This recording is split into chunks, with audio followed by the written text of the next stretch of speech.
రాష్ట్ర పర్యటనలో ప్రధాని నరేంద్ర మోదీ చేసిన వ్యాఖ్యలను కాంగ్రెస్ ఖండించింది.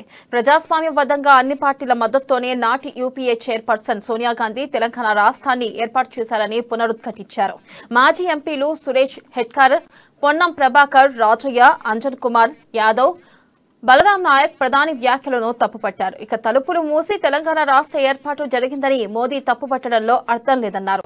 చట్టబద్ధంగా తెలంగాణకు అమలు చేయాల్సిన విభజన హామీల విషయంలో కేంద్రం మీనమేషాలు లెక్కెడుతుందని దుయ్యబట్టారు. ఇక ప్రతిపక్షాల విమర్శలే తనకు ఆహారమన్న మోదీ వ్యాఖ్యలు హాస్యాస్పదమని పొన్నం ప్రభాకర్ అన్నారు.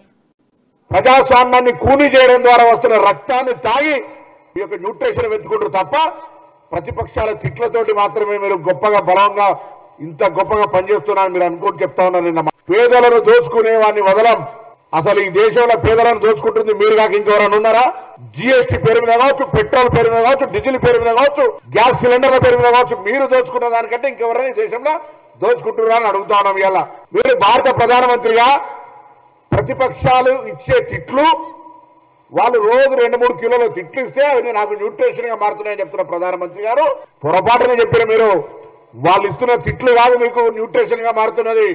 మీరు ఒక భక్షకుడుగా మారి ప్రతిపక్షాలను తినడం ద్వారా, ప్రాంతీయ పార్టీలను తినడం ద్వారా, ప్రజాస్వామ్యాన్ని కూని చేయడం ద్వారా వస్తున్న రక్తాన్ని తాగి